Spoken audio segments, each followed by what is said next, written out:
Idyan menungso tangane antep ya palu aja Idyan ya semprempet panonku prepet-prepet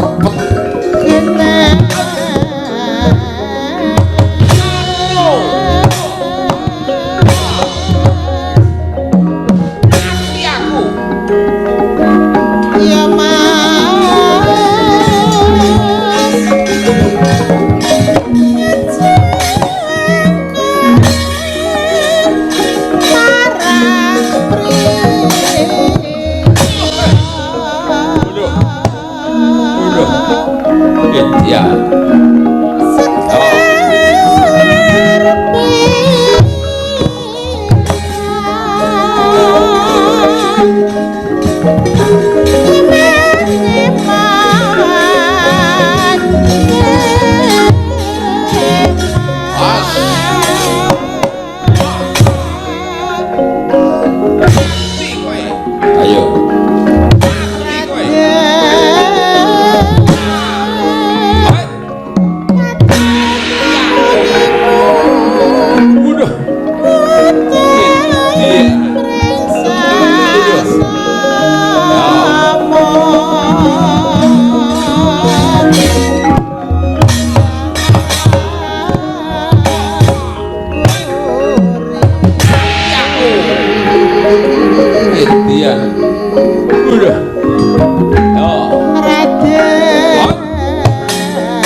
Surtayu Setyaki seblakno dadamu yo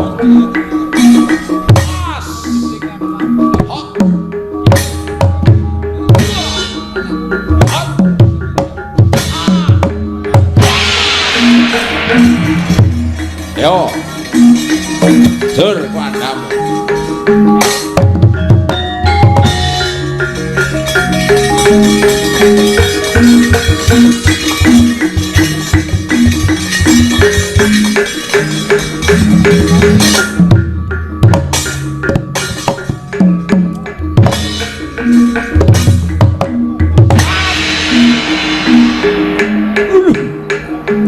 iya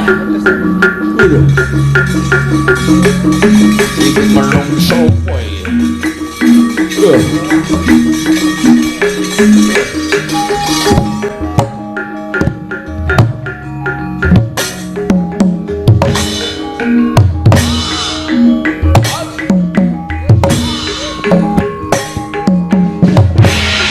ayo buri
kaya satriya nuwe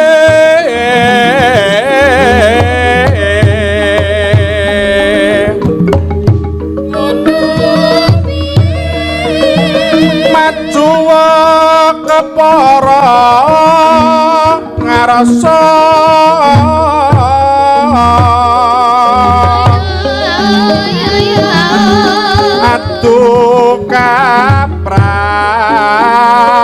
kaprapiran yakti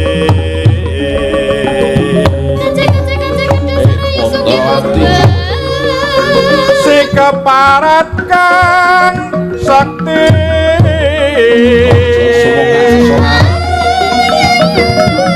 tanding yudha mesti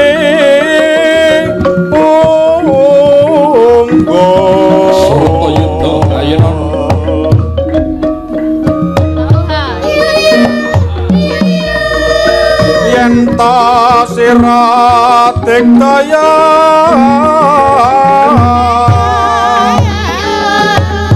aja nguci renga juret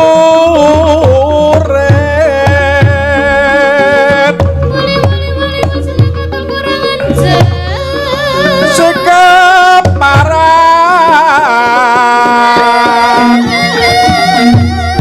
tan murung tumakeng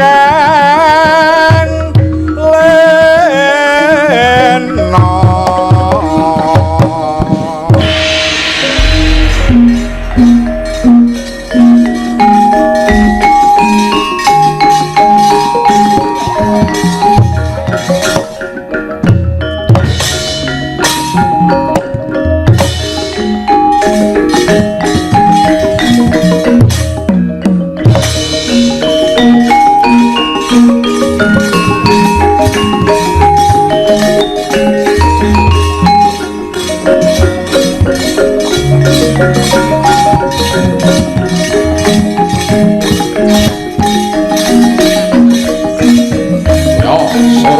Budha Jaya api kowe amruk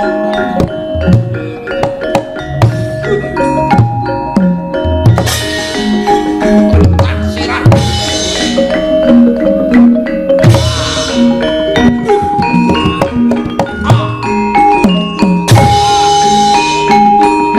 ampur pandamu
kurang kala nyurono kurang kawan Bedatya muntura krana labrake dhewe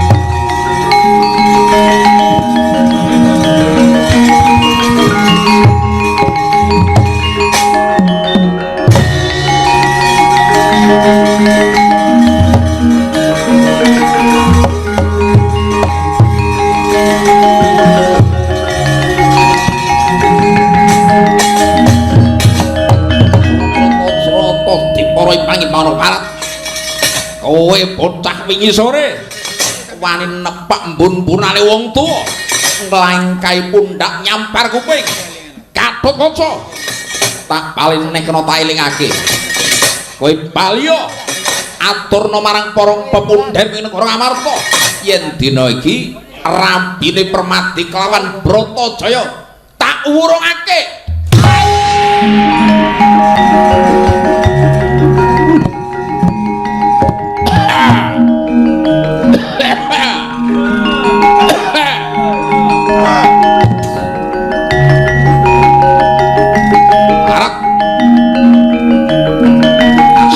serat tatanan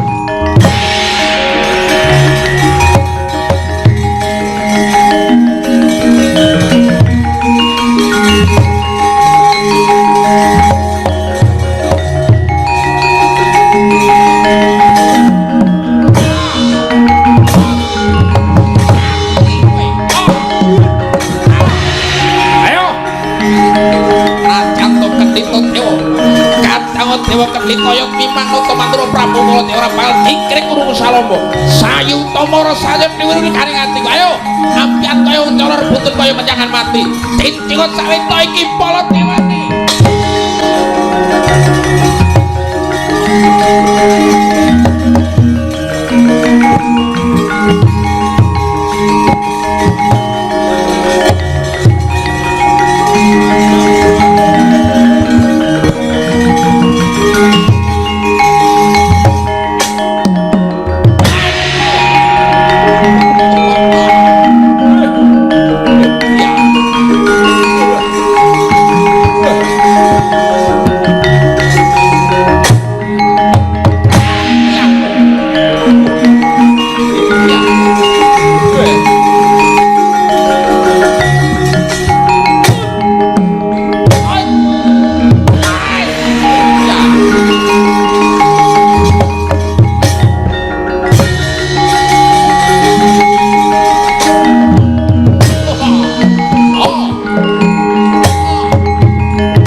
Kuladasiwa.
Ngajar wong tuwa kaya ngajar kewan.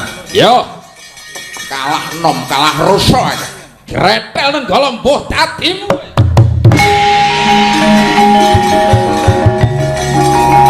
Ayo. Suramrata, Jayamrata dipara impang-impangan ayo ampian kaya wong cara rebut kaya menjangan mati. Yen lanang geblakno tatap karo waca tampanono Kyai Nenggala.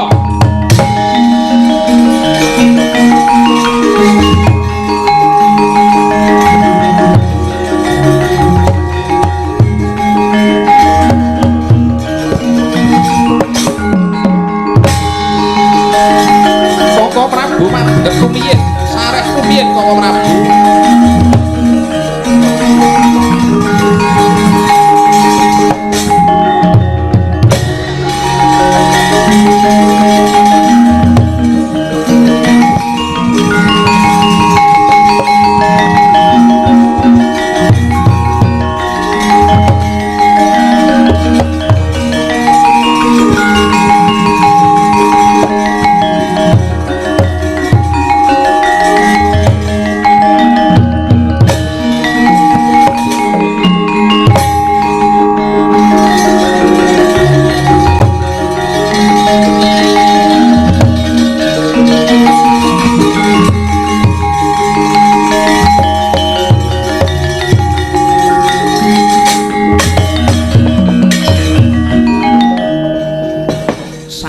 Rumiyin Koko Prabu.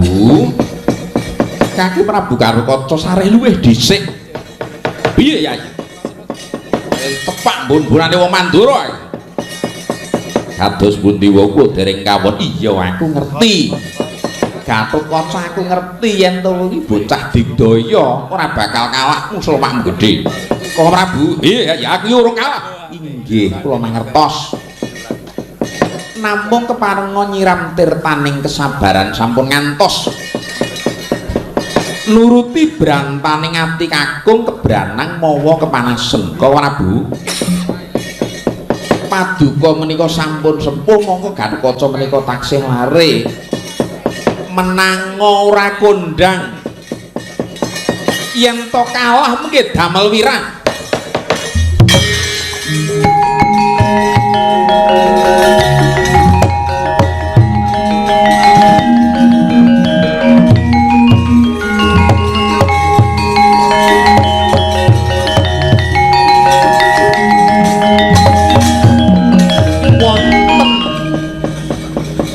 Wonten rembak wigati kawijil saking lisaning Yayi Bratajaya ing kalenggan mangke Yayi Bratajaya nggadahi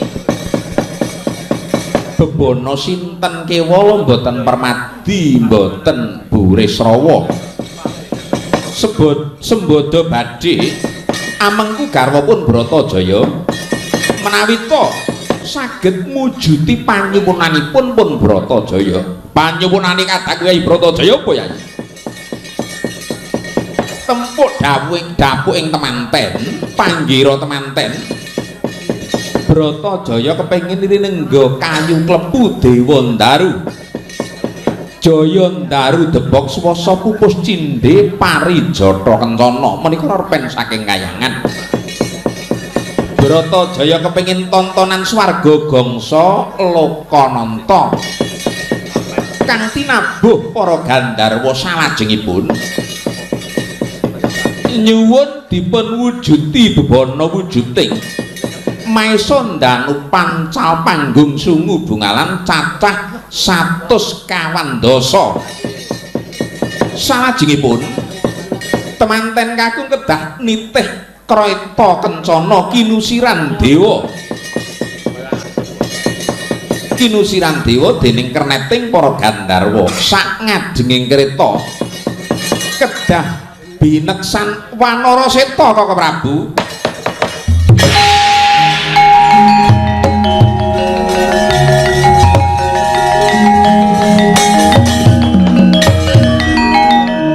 Wonten kirang menapa mboten wa. Lho, kurange nggon apa? Tambang rawat-rawat kula nate mireng kedah dipun iring Ratu Sewu Negara. Oh, iya kuwi Gatotkaca.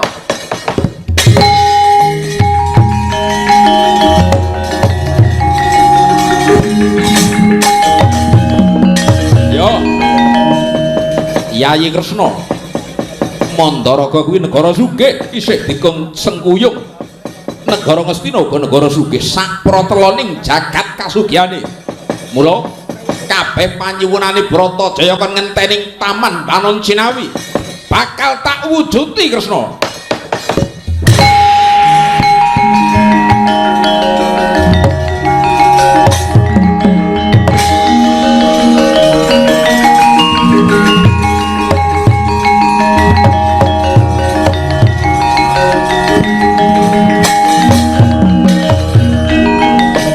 Kula kedah kados pundi wae tanpa beda wakmu ing Mandura. Gatotkaca maragake bali matur marang para pepundhenmu yen ing dina iki gandeng tuwa dredah kang kaya mangkene aturna marang Yayi Prabu Darmakesuma bab panyuwunane wakmu Bratajaya Gatotkaca menapa badhe kasempatan wae menawi ngantos boten kasempatan lajeng Paman Harjuna urung dawuh kalian Wa Bratajaya pentah menapa wirangipun garing amarta. Wis mudha punggung Gatotkaca. Wis to. Matur awakmu Prabu Darmakesuma, mengko ora ngerti apa sing dikarepake. Nyuwun pangestu wae.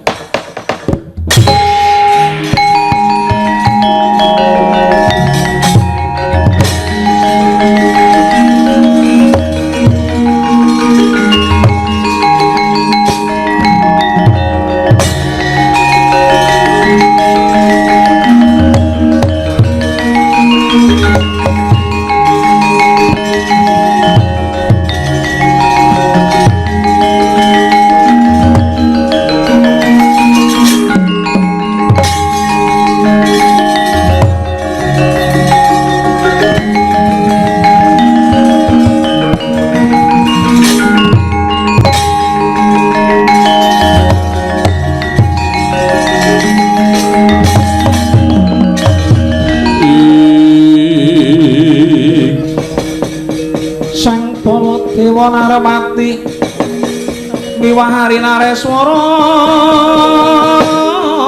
tresna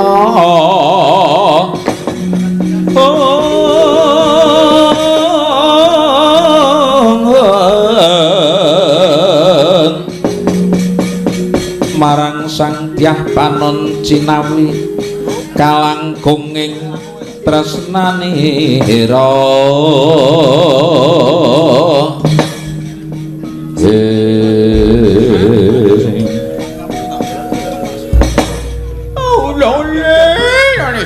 Indonesia morantem blekuduk monyor-monyor nggih. Anak Prabu Mandura kados pundi nggih?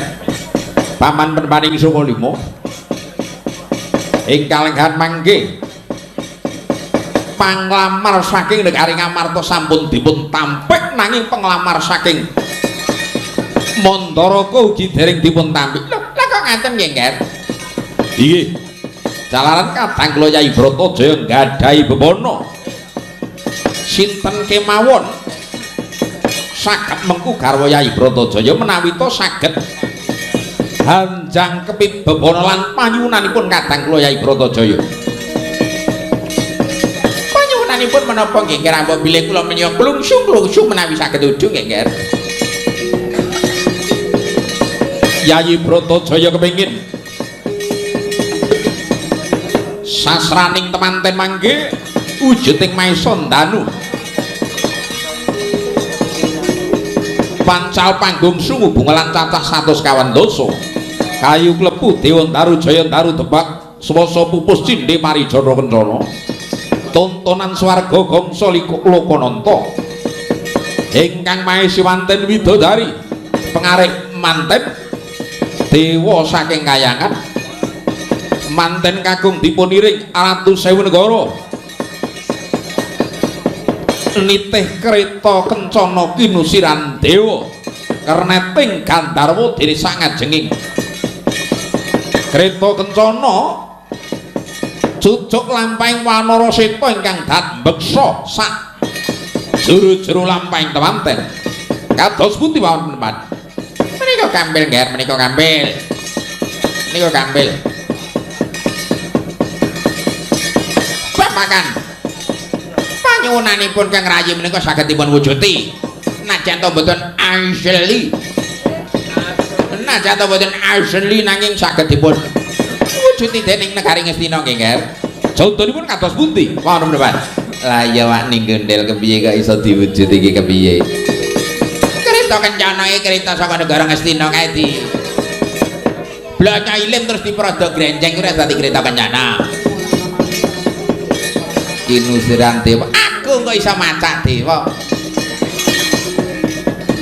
Lah banjur panyuwunane maesa ndanu pancal panggung sungu bungalan cacahe 140 golekne sarpaing jenis kana iki golekne kebu 140 sikile dicet putih sungune rada dienggokke wis kebo ndanu pancal panggung sungu bungalan.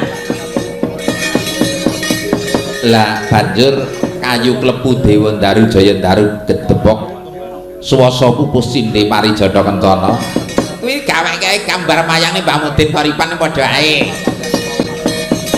Lah banjur Ratu Sewu Negara Kurawa dipacai ra wis padha karo Ratu Sewu Negara ta. Dewa bagus dadi pengaring manten lan widodari Kang Maesi. Kang Maesi manten putri kuwi gampang. Iku pela kon Maesi manten wis padha wae. Lah mengko pengaruhi manteni wagimin sing ngegong kae wis cukup. Lah banjur Wanara Seta sing beksa ning ngarepe kereta. Lah kuwi sampean ra iso tarik pate. Gandrik conto letis malah dipadhake kethek aku. Wis ora genak. Monggo Bapak Durna ingkang mujuti babakan bebono saking Gari Dwarawati. Kula badhe matur dhumateng Nyai Prabu Ngastina, Paman Perban.